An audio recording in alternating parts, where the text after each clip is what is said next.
गिबियावनो आंनि बे YouTube चेनेलखौ सापर्ट होबोनाय थुलुंगा होबोनाय साफ्रोमबो मानगोनां रायजो राजा आफा बिदा फंबायमोनखौ खुलुमनायजों लोगोसे फिन खनसेबाव आंनि नैबे गोदान भिडिअ बरायना लाग्रोनाय जाबाय। लोगोसे फैयै फैयै आंनि बे YouTube चेनेला 25,000 साबस्क्राइबारखौ कमप्लिट खालामनो हाबाय मानगोनां रायजो राजा नोंथांमोननि अनसायनायावनो।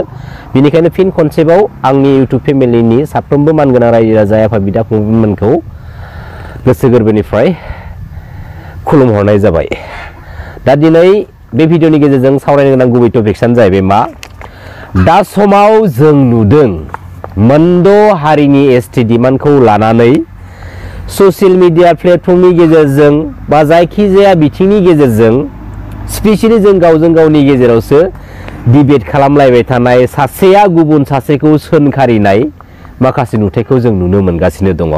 गावजों गावनि गेजेराव सासे सासेखौ दायनिगिरि जाबसिनो नाजायालासिनो थोंजोङै गावबा गावनो ससियेल मिडियानि गेजेरजों बे मोनद' हारिनि एसटि डिमान्ड खालामनायनि हेंथा बाथ्रा बुं। जाय मोनद' हारिया एसटि स्टेटासखौ मोननो थाखाय आन्दोलन खालामदों, प्रटेस्ट खालामदों, गमामायैनो फैबाय थानाय मायबा मोनसे समाव एसटि स्टेटासखौ मोनमारोब्ला जोंनि बे थाखानाय अरिजिन एसटि हारिफोरा, जोंनि बे बर' हारिया जोबोद खैफोदनि लामायाव गसंथानो गोनां जानानै फैगोन। आरो जों जाखिनि मोनथायखौ लानानै दा समसिमहालागै जोंनि अरिजिन ट्राइबेल हारिनि सुबुंफोरा थांनानै दङ, बै जोंनि माखासे मोनथायफोरनिबो बै मोनद' हारिया बाहागोखौ मोनगोन। बेखायनो जों जेब्लाबो बिनि हेंथा गसंथानानै बाथ्रा बुंलांनांगोन। जों बुङो, जों इउनाइटेडलि आरो बुंनो नाजानांगोन आरो जों बुंखानांगोन बे मोनद' हारिनो जों मालाबाबो एसटि स्टेटासखौ होनो हाया आरो जोङो होनो होआ।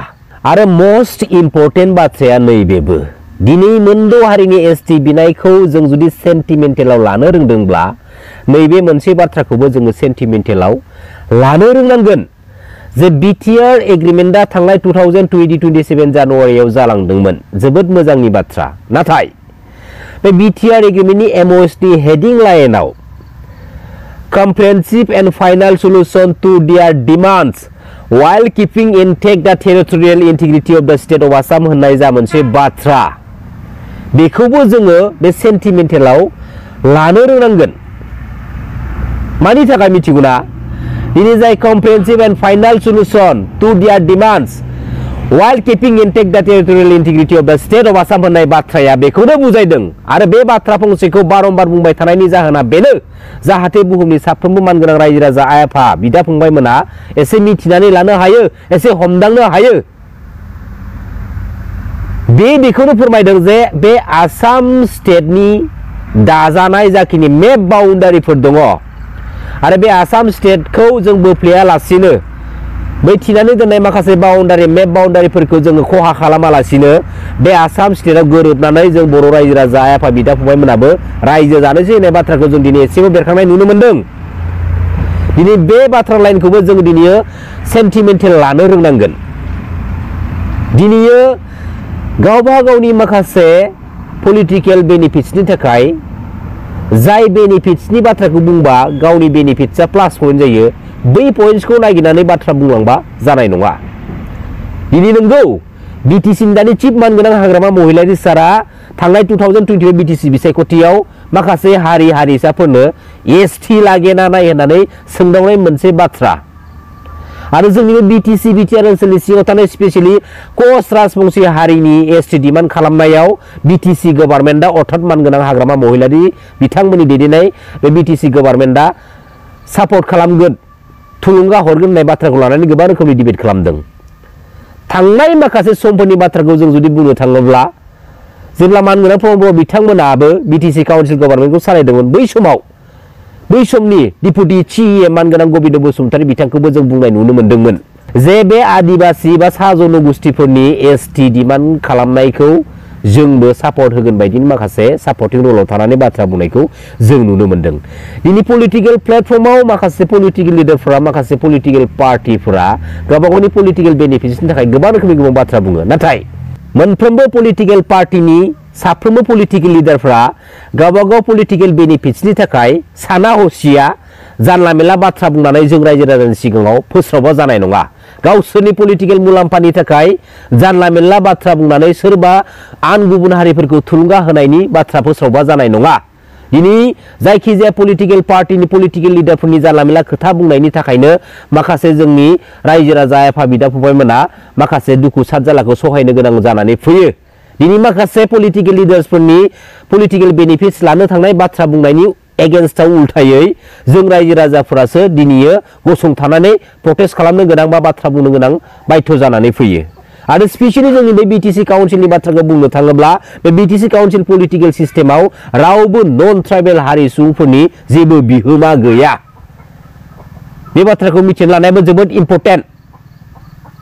मिथिबाय? दिनै जोङो बेसेबांबा गोलाव सम आन्दोलन प्रटेस्ट खालामबोनायनि उनावहाय जोङो 2003 10 फेब्रुवारि मानाव गेदेर बेल्टि ब्रादार्समोनखौ लानानै सेन्ट्रेल गभर्नमेन्ट स्टेट गभर्नमेन्ट खालामनाय जा बिटिसि एकर्ड बेनि गेजेरजों मोनसे पलिटिकल रुलिं खालामजेननानै मोनसे सुबिदाखौ मोनदों। बे बिटिसिनि बिटिएडि दानि बिटिआर ओनसोलनि सिङाव जाखिनि जों पलिटिकल रुलिं खालामनो हानाय सुबिदा मोनदों बेवहाय रावबो नन ट्राइबेल हारिनि सुबुंफोरा जेबो बिहोमा गैया। मिथिबाय? आरो फैबाय थानाय समाव ओरैबायदि माखासे भिडिअ फुटेज लाबगोन, सोरनिबा कल रेकर्डिं लानानै फैगोन, माखासे ओरैबायदि माने गेदेर गेदेर प्रुफखौ रायजो राजानि सिगाङाव होनो थांगासिनो दङ। स्पेशली बे आंनि चेनेलनि गेजेरजों होनो थांगासिनो दङ। आरो साफ्रोमबो बै माखासे फुटेजफोरा साफ्रोमबो जोंनि गेदेर गेदेर बर' लिडार दैदेनगिरिफोरनि। समखौ नेनानै था, सिदा खोथा बुंखाबाय। आरोबाव जोंनि बर' रायजो राजा आफा बिदा फंबायमोना मोनसे बाथ्राखौ लुबैबावदोंमोन, हास्थायबावदोंमोन जे मानगोनां एनडिएफबि ब्रादार्समोना जोंनि बर' हारिनि थाखाय गावबा गावनि बेसेन गोसा जिउखौ दान होनानै सेन्ट्रेल गभर्नमेन्ट स्टेट गभर्नमेन्टजों बेसेबांबा गोलाव सम दावहा नांबोबाय। जोंनि बर' हारिनि उदांस्रिनि थाखाय बेसेबांबा गोलाव सम बिसोर दावहा नांबोबाय। दिनै हाजार हाजार मानगोनां एनडिएफबि ब्रादार्समोना गावसोरनि न'खरनि बिदा फंबाय बिमा बिफाखौ दिनै खोमानांबाय। आरो हाजार हाजार एनडिएफबि ब्रादार्समोना दिनै गावसोरनि जिउखौ मुंख्लं खालामनांबाय बे जोंनि बर' हारिखौ उदांस्रि खालामनो थांनानै। जोंनि बर' रायजो राजा आफा बिदा फंबायमोननि हास्थायनाया बेनोल'मोन। 2003 10 फेब्रुवारि मायथाइयाव जेरै मानगोनां बेल्टि ब्रादार्समोननि ए टु जेड प्रब्लेम इस्युफोरखौ सुस्रांना होनायनि थांखियै बिटिसि एकर्ड खालामनाय जादोंमोन, थिग बेफोरबायदिनो बिटिसि एकर्डनि गेजेरजों साफ्रोमबो मानगोनां बेल्टि ब्रादार्समोननि मुङाव नांनानै थानाय दाय दन्द'फोरजों लोगोसे ए टु जेड प्रब्लेमफोरखौ सुस्रांना होनायखौ जों नुनो मोन्दोंमोन। बेजों लोगोसे गासै 1000निबो बांसिन मानगोनां एक्स बिएलटि ब्रादार्समोनखौ पारामिलिटारि फर्सेस, सिआरपिएफ, आसाम राइफल, बिएसएफ बायदि बायदियाव बाहागो खालाम साख्रि थिसनहरनायखौ जों नुनो मोन्दोंमोन। थिग बेफोरबायदिनो बे थांनाय 2020-27 जानुवारिनि जा मोनसे बिटिआर एग्रिमेन्ट, बे बिटिआर एग्रिमेन्टनि गासै ए टु जेड डाटाफोरखौ जाखिनि बै लिरनाय दफाफोरखौ मानगोनां एनडिएफबि ब्रादार्समोननि नायबिजिरनायाव सान्थौआव लिरनानै लाबोनानै स्पेशली मानगोनां एनडिएफबि ब्रादार्समोननि थाखाय बे बिटिआर एग्रिमेन्टआ जानायमोनब्ला आरो बिटिआर एग्रिमेन्टनि अनगा गुबुन मोनसे एग्रिमेन्टआ मानगोनां एनडिएफबि ब्रादार्समोननि थाखाय स्पेशली जानायमोनब्ला जानो हागौ दिनैनि बे समाव मानगोनां एनडिएफबि ब्रादार्समोना बेफोरबायदि मोनसे हालाय हाफाय थासारियाव थानो गोनां जानाय नङामोन। जेराव दिनै जों नुदों, जों दुखु मोनो। बिटिआर बायदि मोनसे एग्रिमेन्टखौ जों मिथिगौ जे स्पेशली मानगोनां एनडिएफबि ब्रादार्समोनखौ उदां अख्राङाव लाबोनायजों लोगोसे गासैबो दाय दन्द'फोरखौ फोजोबस्रांना होनायनि थांखि खालामनाय जादों। नाथाय जों मा नुनो मोन्दों? एनडिएफबिनिनो फाउन्डार गायसनगिरि मानगोनां रन्जन दैमारि साराबो दिनै जोबथेसालियाव थानाय आरो गोबां माखासे मानगोनां एनडिएफबि जोहोलावजोफ्रा दिनैसिमबो जोबथेसालियाव दङ।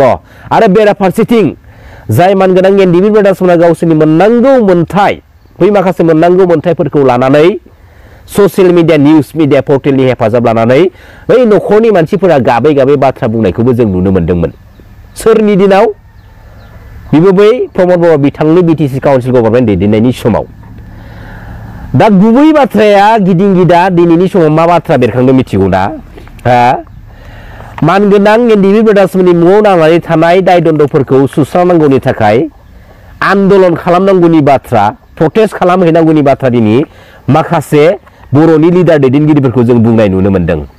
बेबायदि राव, बेबायदि भाषा बाहायनायनि सिगां लाजियाखसै, लाजियाखसै।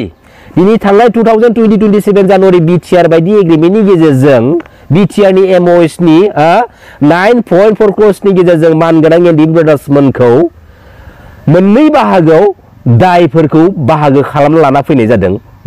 दिनै आरो बेराफारसेथिं बुङो मानगोनां एनडि ब्रादार्सफोरनि मुङाव नांनानै थानाय केसफोरखौ दायफोरखौ उइथड्र खालामनांगौनि थाखाय आन्दोलन खालामगोननि बाथ्रा हा एसेबां जुदि सेन्टिमेन्टेल दंमोनब्ला बे बिटिआर बायदि एग्रिमेन्टनि गेजेरजों मानो मानगोनां एनडि ब्रादार्सफोरनि मुङाव थानाय दायफोरखौ केसफोरखौ मानो उइथड्र खालामनानै दिनानै लाबोनो हादिया हा नाथाय जों मा नुनो मोनदों मोननै बाहागो खालामना लाना फैदों मानगोनां रायजो राजा आइ आफा बिदा फंबायमोन हाइनियास आरो नन हाइनियास माबायदि बाथ्रा बेफोरो अब्ला दिनैयो गावबा गाव बेनिफिट्सनि थाखाय बेफोरबायदि माखासे दफाफोरखौ लिरनानै दान बान्था महरै बे बिटिसि काउन्सिल पलिटिकेल सिस्टेमाव सिट पावार लानो फैदोंमोन नामा दिनै गोबां रोखोमनि सोंखारिदों बर' हारिखौ फाननानै जाग्रा बर' हारिनि थामोन्दाखौ फाननानै बेसेन लाग्रा दिनै फैबाय थानाय समाव जों बयबो फोरमान मोननो थांगासिनो दङ अरिजिनेलि जोंनि बे गणतान्त्रिक लामानि सेपारेटेड बड'लेण्ड मुभमेन्ट जाय गोथार बड'लेण्ड मुभमेन्टखौ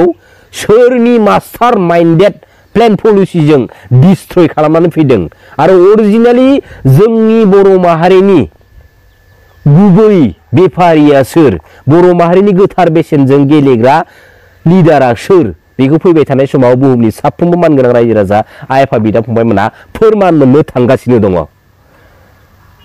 गोसोआव लाखि गोजोन्थों खुलुमबाय जै बर' हारिनि जै बर' बिमानि